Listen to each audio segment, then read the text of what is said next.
The morning sun cast long shadows across the pristine courtyard of Kensington Palace as 10-year-old Prince George walked quietly through the gardens.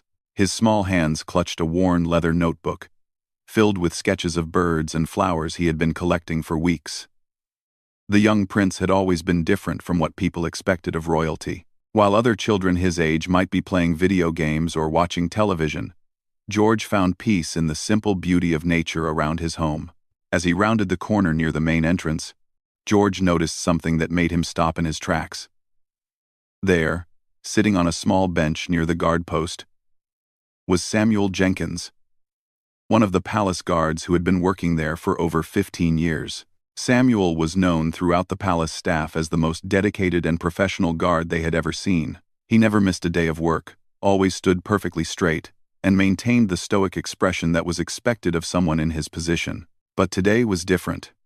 Samuel sat hunched over, his usually perfect uniform slightly wrinkled, and his hands covering his face.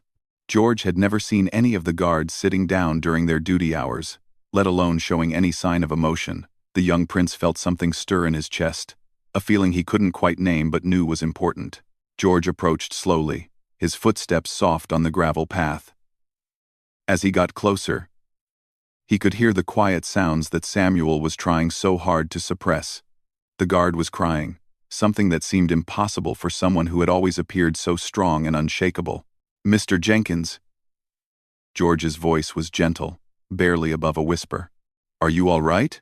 Samuel's head shot up, his eyes wide with surprise and embarrassment. He quickly wiped his face and tried to stand, but George raised his small hand in a gesture that somehow carried all the authority of his royal lineage, while maintaining the compassion of a child who simply wanted to help. "Please, don't get up," George said, taking a seat beside the guard on the bench. "I was just walking through the gardens. Sometimes I like to sit here too when I need to think." Samuel looked at the young prince with amazement. In all his years of service, no member of the royal family had ever sat beside him like this. He had always maintained a respectful distance, as was proper and expected, but there was something about Prince George that was different, something that made the usual rules seem less important. "Your Royal Highness, I apologize," Samuel began, his voice rough with emotion. George shook his head gently. "My grandfather always told me that everyone needs a moment sometimes, even the strongest people. He said, that's what makes us human." The prince paused, looking at Samuel with eyes that seemed far older than his 10 years. "Would you like to tell me what's wrong? Sometimes talking helps." For a moment, Samuel hesitated. The protocols of palace life had been drilled into him for years. Members of the royal family were to be protected and served, not burdened with the personal problems of staff. But something about Prince George's genuine concern broke through all those carefully constructed barriers. "It's my daughter, sir," Samuel finally said, his voice barely audible. "Emma. She's 8 years old, just a bit younger than you. Yesterday, the doctors told us that she needs surgery, a very serious surgery. And the waiting list on the National Health Service is so long that by the time they can see her, it might be too late." George listened intently, his young face serious with concentration. He had been taught about the responsibilities that came with privilege, but this was the first time he truly understood what that meant in real terms. "The private hospitals can do it right away," Samuel continued. "But the cost is more than I could ever afford. I've been working here for 15 years, saving every penny I could, but it's still not enough. Not nearly enough." The guard's voice broke as he spoke about his daughter. He told George about Emma's love for drawing, how she would spend hours creating pictures of princesses and castles. He described her laughter, the way she would run to greet him when he came home from his long shifts at the palace. He talked about her dreams of becoming an artist one day, and how those dreams now seemed so fragile in the face of her illness. George sat quietly, absorbing every word. He thought about his own life, the comfort and security that surrounded him every day. He had never had to worry about medical bills or waiting lists. When he needed a doctor, the best physicians in the country came to the palace. It had never occurred to him that there were people like Samuel, dedicated and hard-working, who couldn't access the same level of care for their children. As Samuel spoke, George noticed the photograph the guard pulled from his wallet. Emma Jenkins had bright, curious eyes, and a gap-toothed smile that reminded George of his own school friends. She was wearing a drawing smock covered in colorful paint stains, holding up a picture she had created. In that moment, she stopped being just a story and became real to George in a way that touched something deep inside him. "She drew this last week," Samuel said, his voice filled with both pride and pain. "It's supposed to be the palace, where Daddy works. She's always been so proud that I work here, protecting the royal family. She tells all her friends at school about it." George studied the drawing carefully. It was clearly the work of a child, but there was something beautiful about the way Emma had captured the essence of the palace. The towers were a bit crooked, the windows weren't quite the right size, but the love and care that had gone into creating it was evident in every line. "She's very talented," George said softly. Samuel nodded, carefully putting the photograph back in his wallet. "She is. But if we can't get this surgery done soon, the doctors say her condition will get worse. Much worse. I can't lose her. Your Royal Highness, she's everything to me. After my wife died 3 years ago, Emma became my whole world." The weight of Samuel's words settled over George like a heavy blanket. He thought about his own family, how his parents would move heaven and earth to ensure his health and happiness. He imagined what it would be like to be in Samuel's position, desperate to help someone he loved but feeling powerless to do so. As they sat together on the bench, George noticed other details about Samuel that he had never seen before. The guard's shoes were old, but meticulously polished. His uniform, while perfectly maintained, showed signs of careful mending in several places. These were the signs of someone who took pride in his work but had to be careful with every expense. "Mr. Jenkins," George said finally, "how much does the surgery cost?" Samuel hesitated before answering. It seemed almost obscene to discuss such a large sum of money with a child, even one who would someday inherit unimaginable wealth. "The doctors say it would be about £40,000. Sir, for someone like me, it might as well be £1 million. George was quiet for a long moment, processing this information. £40,000. He knew that his family spent more than that on single pieces of art for the palace walls. It was the cost of one of his mother's evening gowns for a state dinner. For his family, it was a relatively small amount. For Samuel, it represented an impossible barrier between his daughter and the medical care she desperately needed. The young prince felt something shifting inside him, a growing understanding of his position in the world and the responsibility that came with it. He had been taught about duty and service, but until this moment, those had been abstract concepts. Now, sitting beside Samuel, they became real and urgent. "I want to help," George said simply. Samuel's eyes widened in surprise and gratitude, but he shook his head quickly. "Your Royal Highness, I couldn't possibly ask that of you. I wasn't telling you this to ask for money. Sometimes it helps to talk, like you said." "You didn't ask," George replied with a gentle smile. "I offered. There's a difference." The conversation continued as the sun climbed higher in the sky. George learned more about Samuel's life, about the challenges of being a single father while working the demanding schedule required of palace security. He heard about Emma's school friends, her favorite books, and her dreams for the future. With each detail, George felt more connected to this family whose struggles had been invisible to him just an hour before. As their conversation drew to a close, George stood up from the bench. "Mr. Jenkins, I need to go now. My tutor will be looking for me. But I want you to know that Emma is going to get her surgery very soon." Samuel started to protest, to explain again that he couldn't accept such generosity. But George held up his hand with a maturity that seemed far beyond his years. "My grandfather once told me that being royal isn't about the crown you wear or the palace you live in," George said.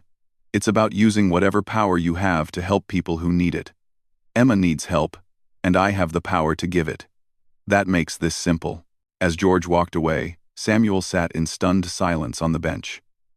In all his years of service, he had seen the royal family at state functions, formal dinners, and official ceremonies. He had witnessed their public faces, their carefully maintained dignity, and their adherence to protocol. But he had never seen anything like what had just happened. He had never experienced such genuine compassion from someone so young. Someone who could have easily walked past without ever noticing his distress. That afternoon, as George attended his scheduled lessons in mathematics and history, his mind kept returning to the conversation with Samuel. He thought about Emma, somewhere in London, probably in school like him, unaware that her father was struggling with such an enormous burden. He imagined her coming home, excited to show her father new drawings, while Samuel fought to hide his worry and fear.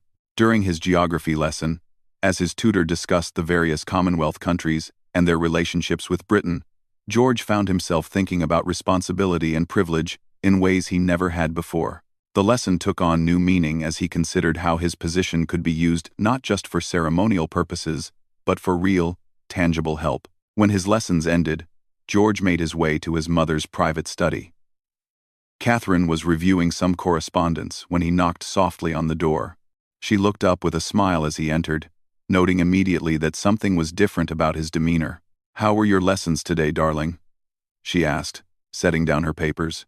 "They were good, Mummy," George replied, taking a seat across from her desk. "But I need to talk to you about something important. Something that happened this morning." Catherine gave him her full attention, recognizing the serious tone in his voice.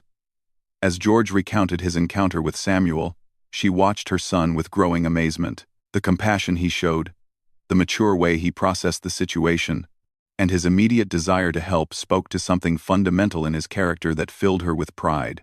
When George finished his story, Catherine was quiet for a moment, considering her response. She thought about the values she and William had tried to instill in their children, about the importance of empathy and service that had been emphasized throughout George's education.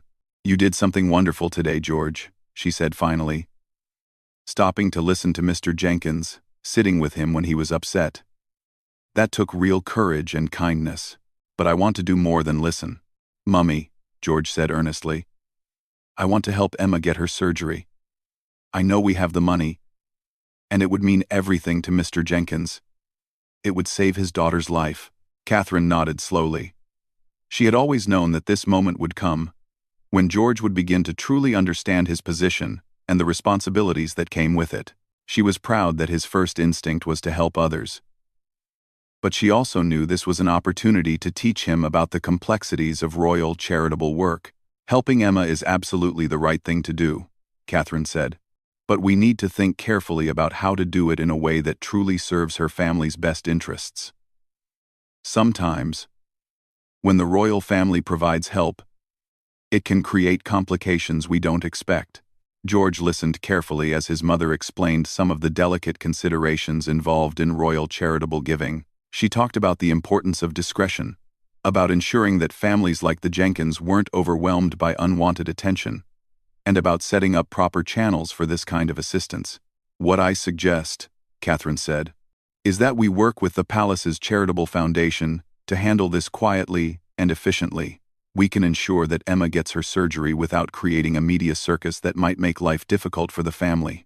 George agreed immediately, understanding that his mother's experience would be invaluable in making sure their help was truly helpful. They spent the next hour discussing the details, with Catherine making several phone calls to set things in motion.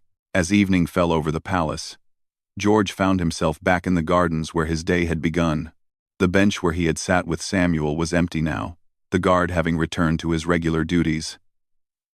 But the conversation they had shared continued to resonate in George's mind.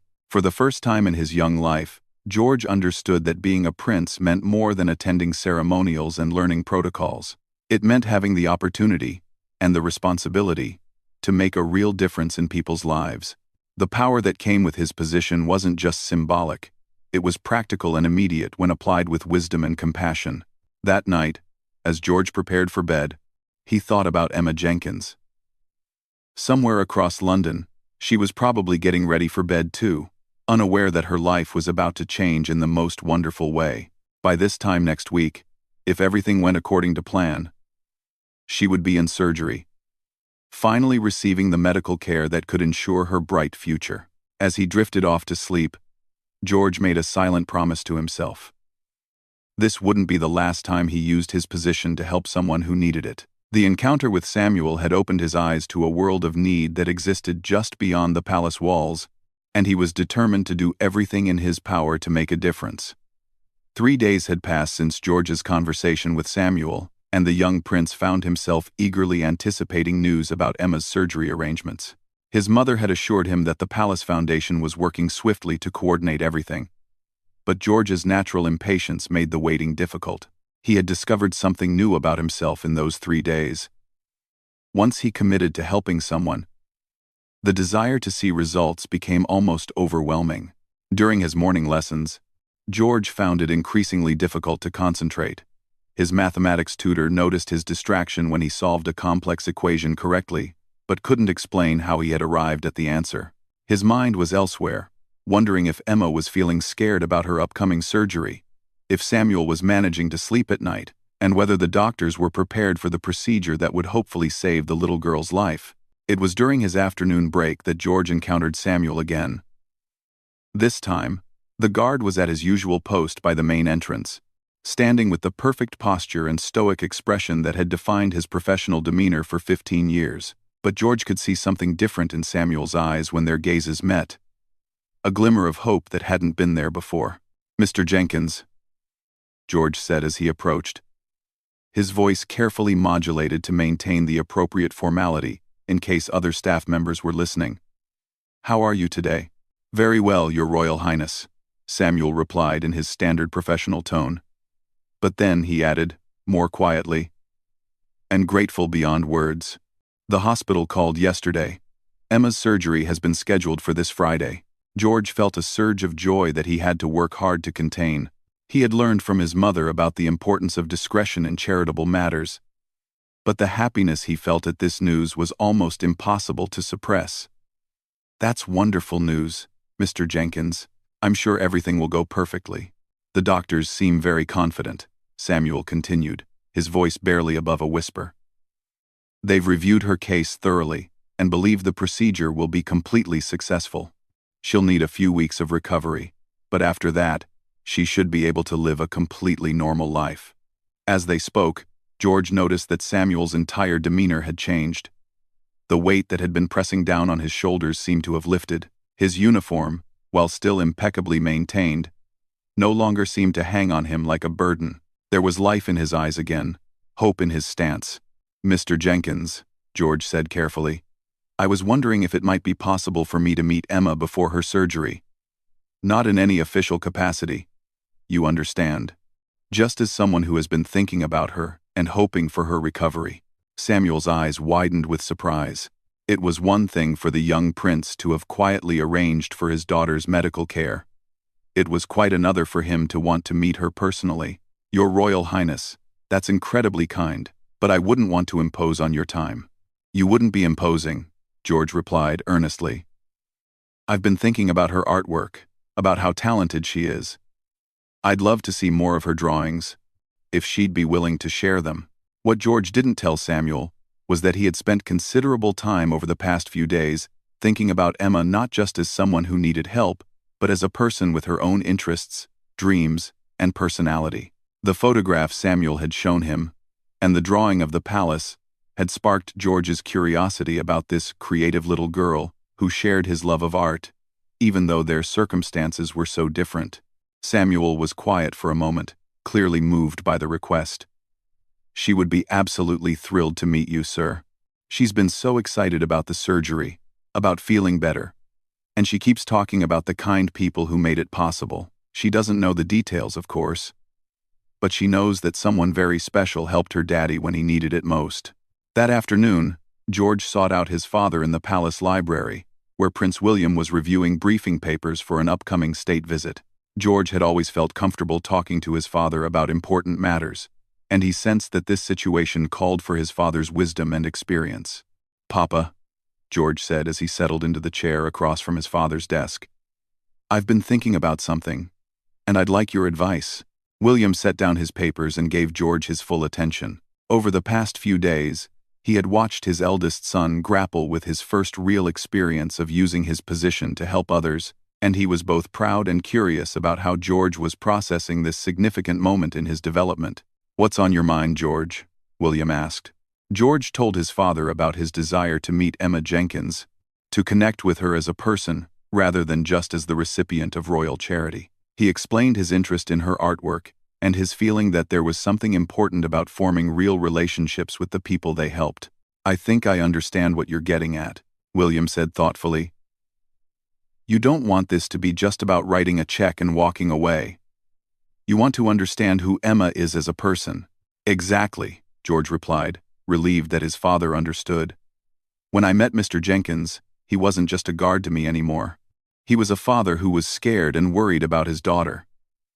It made everything more real. I think meeting Emma would help me understand even better what it means to help people. When people—" William considered his son's request carefully. He thought about his own childhood, about the lessons his mother had taught him regarding the importance of connecting with people from all walks of life. He remembered Princess Diana's approach to charitable work, how she had insisted on meeting the individuals behind the causes she supported. "I think arranging a meeting is a wonderful idea," William said finally. "But we should do it properly. Perhaps we could invite Mr. Jenkins to bring Emma for a private tour of the palace gardens this weekend, before her surgery. That way, she could see where her father works, and you could meet her in a relaxed, informal setting." George's face lit up with excitement. This was exactly what he had hoped for, but presented in a way that would be meaningful for Emma, as well as educational for himself. "Could we really do that? Would it be too much trouble?" "Not at all," William replied. "In fact, I think it would be good for all of us. Your mother and I have been talking about how proud we are of the compassion you've shown in this situation. Meeting Emma will help you understand the real impact of the help you've provided." The next morning, William personally approached Samuel during his shift change to extend the invitation. Samuel's reaction was everything they had hoped for: surprise, gratitude, and excitement about the opportunity to share this experience with his daughter. "She's going to be beside herself with joy," Samuel told William. "She's always dreamed of seeing inside the palace, and to think that she'll be meeting Prince George personally. It's beyond anything she could have imagined." That evening, Samuel returned home to his small flat in East London, with news that would transform Emma's understanding of the past week's events. Until now, she had known only that kind people had helped arrange her surgery. She had no idea that those kind people included the royal family, or that the boy who had made it all possible was someone very close to her own age. "Emma," Samuel said, as they sat together at their small kitchen table, sharing the simple dinner he had prepared, "I have some very special news about this Saturday." Emma looked up from the drawing she had been working on while eating. Over the past few days, her artwork had taken on new energy and optimism. The fear that had crept into her work over recent months, darker colors, worried-looking characters, had been replaced by bright, hopeful images. "What kind of news, Daddy?" she asked, her eyes bright with curiosity. "Well," Samuel began, hardly able to contain his own excitement, "remember how I told you that some very kind people helped arrange for your surgery? The people I work for at the palace wanted to meet you before your operation. They've invited us to come for a private visit this Saturday afternoon." Emma's paintbrush froze in mid-stroke. "The palace? The real palace where you work? I get to go inside?" "Not just inside," Samuel continued, enjoying every moment of his daughter's amazement. "We're going to have tea in the gardens with Prince George himself. He's about your age, and he especially wants to see your artwork." The little girl sat in stunned silence for a moment, before launching herself from her chair into her father's arms. "Daddy, are you serious? I'm really going to meet a real prince, and he wants to see my drawings?" Samuel hugged his daughter tightly, feeling overwhelmed by the generosity that had transformed their lives in just 1 week. Not only was Emma going to receive the medical care she needed, but she was also about to experience something magical that would stay with her forever. "It's all true, sweetheart," he said softly. "And Emma, there's something else I want you to know. Prince George is the one who made sure you could have your surgery. When he found out you needed help, he used his own money to pay for everything." Emma pulled back to look at her father with wide eyes. "A boy my age did that?"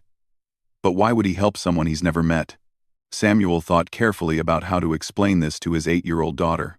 How do you tell a child about the profound impact of unexpected kindness? About the way compassion can bridge any gap between different worlds?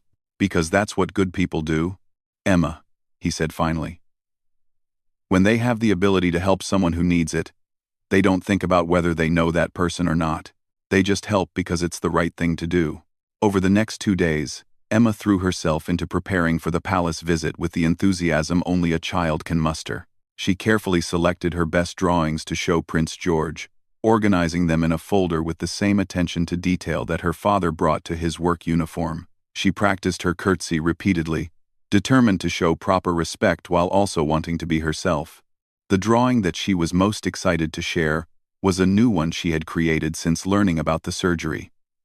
It showed a little girl and a boy standing together in a beautiful garden, both smiling broadly. Above them, she had written in her careful 8-year-old handwriting, "Thank you for helping me get better."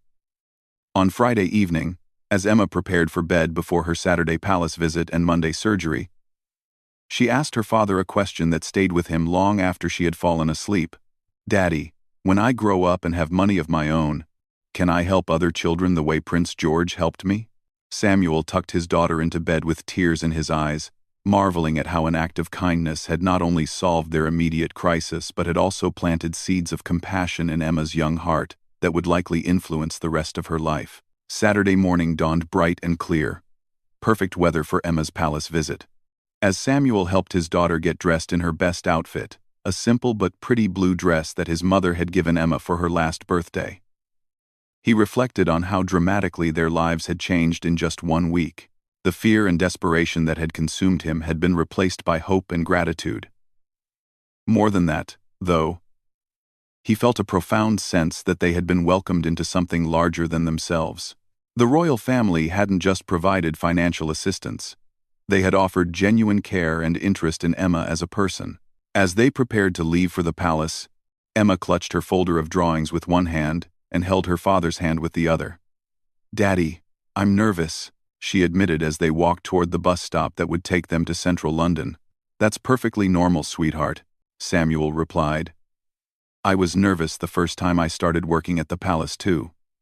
But you know what I learned? The royal family are just people. Like us. They care about the same things we do. Family, kindness, helping others. Prince George is going to love meeting you." The journey to the palace gave Emma time to look out the window and imagine what the afternoon might hold. She had studied pictures of Kensington Palace online with her father, trying to prepare herself for the grandeur she was about to experience. But more than the building itself, she was excited about meeting the boy who had changed her life. As their bus approached the palace area, Emma pressed her face to the window, taking in every detail of the impressive building that had become so important to their family story. "It's even more beautiful than in my drawings," she whispered. Samuel squeezed her hand gently. "Just wait until you see the gardens," he said. "They're the most beautiful place I've ever seen. And today, they're going to be even more special because you'll be there." When they arrived at the staff entrance, Samuel presented their special visitor passes with pride. The security officers who processed their entry had been briefed about the visit and treated Emma with the perfect blend of respect and warmth that made her feel both important and comfortable. As they walked through the palace corridors toward the gardens, Emma's eyes grew wide with wonder at the magnificent artwork, elegant furnishings, and historical significance that surrounded them.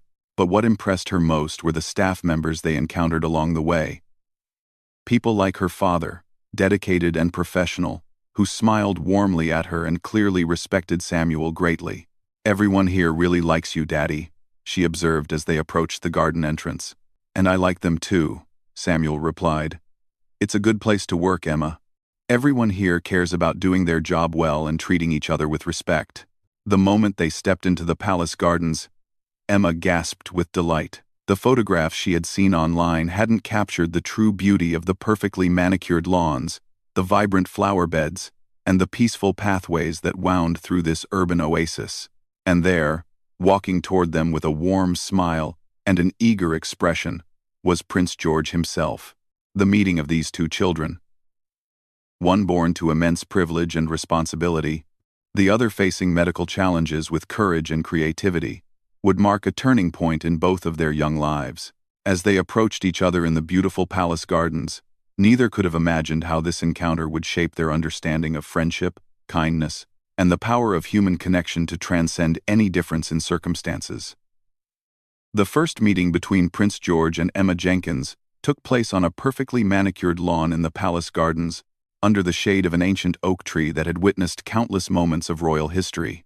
As the two children approached each other, accompanied by their respective parents, the significance of this moment seemed to hang in the air like morning mist. Emma walked slightly behind her father, her folder of drawings clutched tightly against her chest, her eyes wide with wonder at the magnificent gardens surrounding her. She had practiced this moment in her mind dozens of times over the past 2 days, but the reality of meeting an actual prince still felt surreal. George, meanwhile, felt a nervous excitement that was entirely new to him. He had attended countless formal events and met numerous dignitaries, but this felt different. This wasn't about protocol or ceremony.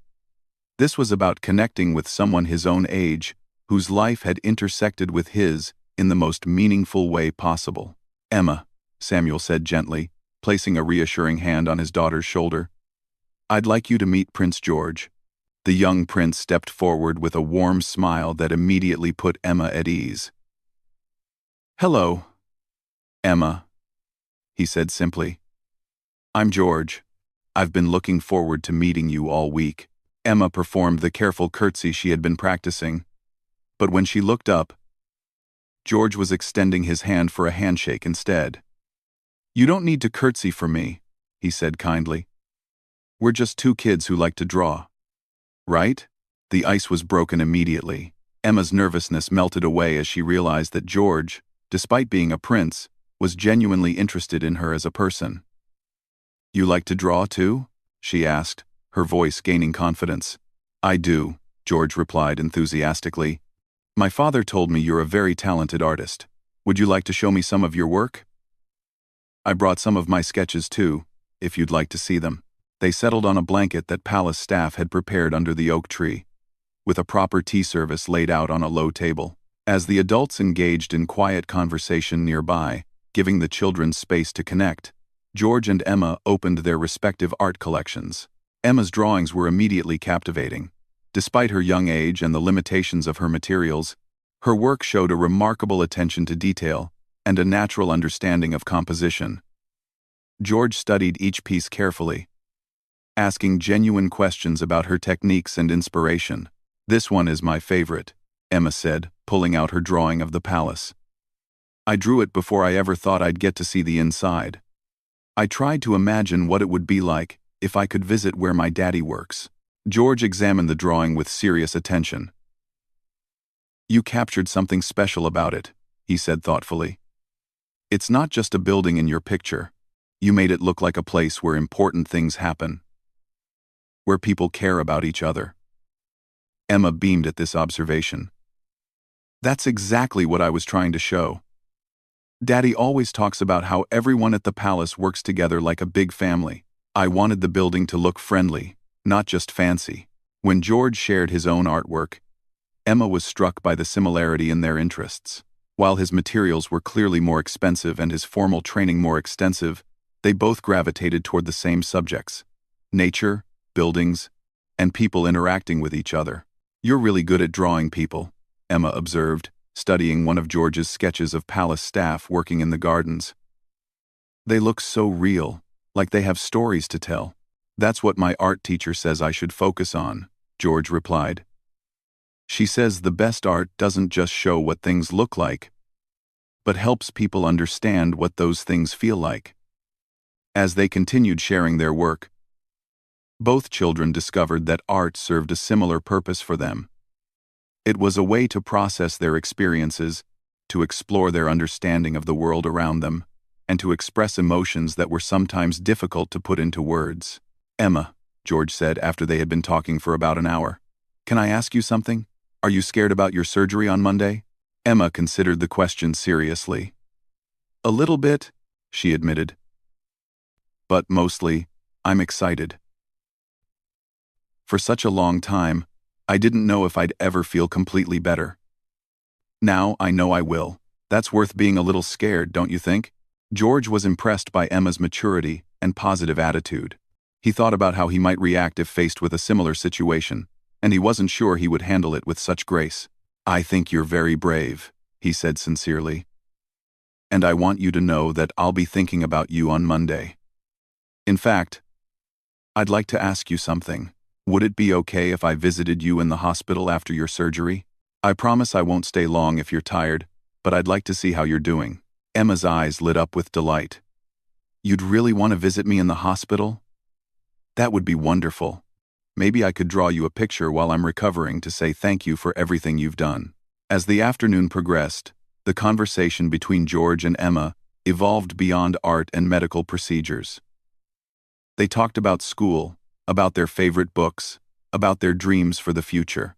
Emma shared her ambition to become a professional artist someday, perhaps even creating artwork for important buildings like the palace. George talked about his hopes to use his position to help other people, inspired partly by what he had learned from meeting her and her father. Prince William and Catherine, who had joined Samuel in observing the interaction between their son and Emma, were struck by the natural ease with which the two children connected. There was no awkwardness about their different backgrounds, no sense of one being superior to the other. They were simply two young people, finding common ground through shared interests and mutual respect. Your son is remarkable, Samuel told William quietly, as they watched George and Emma collaborate on a new drawing together. The way he approached our situation, the kindness he showed. I've never experienced anything like it. He's learning, William replied thoughtfully. This experience has been as important for George as it has been helpful for your family.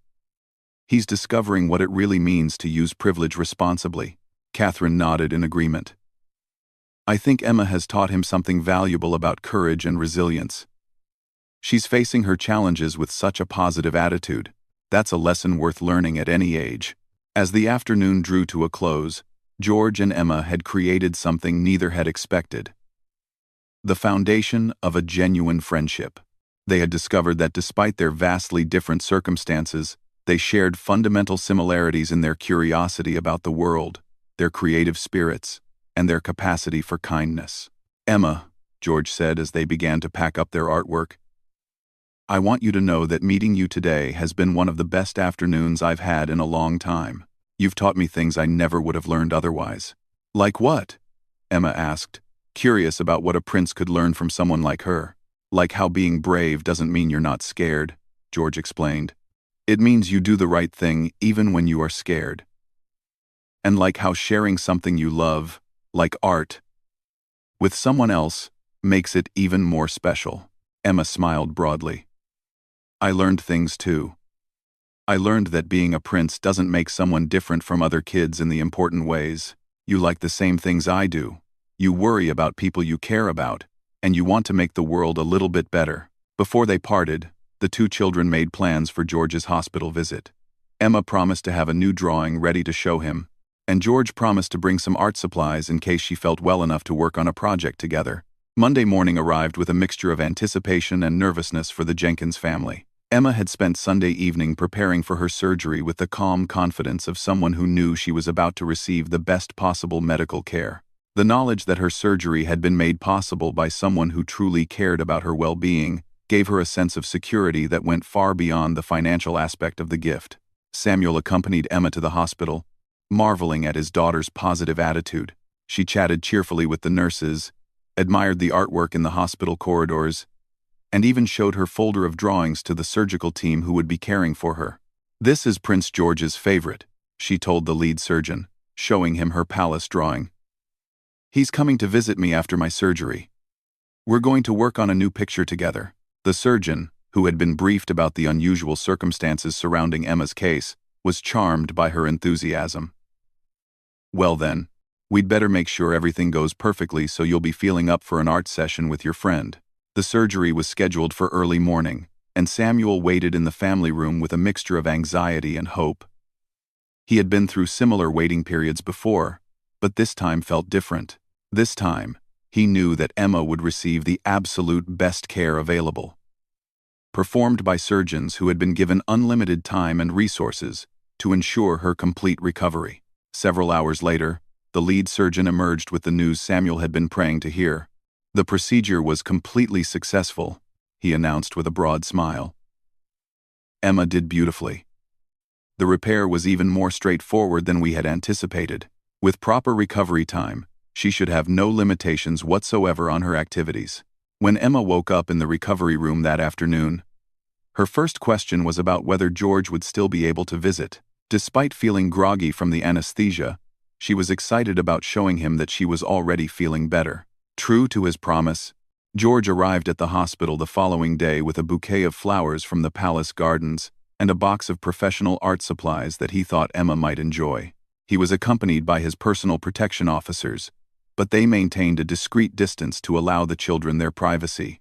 "Emma," George said as he entered her hospital room, his face lighting up when he saw her sitting up in bed, looking alert and comfortable. "How are you feeling? Much better already?" Emma replied, her voice still a bit weak but filled with genuine happiness. "The doctors say the surgery couldn't have gone better. Look, I've already started working on that picture I promised you." She showed him a sketch she had begun of two children in a palace garden, clearly representing their afternoon together.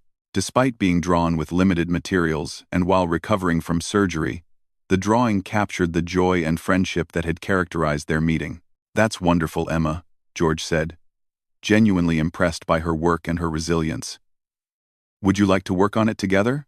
I brought some colored pencils and better paper if you feel up to it." They spent the next hour collaborating on artwork, talking about Emma's surgery experience, and planning for the future. George learned about the rehabilitation process Emma would need to go through, and Emma learned about some of George's upcoming royal duties. "When I'm completely better," Emma said as George prepared to leave, "would it be possible for me to visit the palace again? I'd love to see more of your artwork. And maybe I could meet some of the other people who work with my daddy." "Of course," George replied immediately. "In fact, I have an idea. What if we organized a small art exhibition in one of the palace rooms? We could display some of your drawings alongside work by other young artists. It could be a way to show people that art is something everyone can enjoy and create, no matter what their background." Emma's eyes widened with excitement at this possibility. A real art exhibition? In the palace? That would be like a dream come true. As George left the hospital that day, he reflected on how much his understanding of his own role had evolved over the past 2 weeks. Meeting Samuel had shown him the immediate impact that royal assistance could have on urgent problems. Getting to know Emma had taught him about the importance of building genuine relationships with the people his family helped. But more than that, Emma had shown him something profound about resilience, creativity, and the power of maintaining hope in difficult circumstances. Her courage in facing surgery, her excitement about returning to her art, and her dreams for the future had inspired George to think more deeply about his own goals and aspirations. 6 months later, the palace hosted its first Young Artists exhibition, featuring artwork by children from across London. Emma's drawings were prominently displayed alongside pieces by students from various schools and community centers.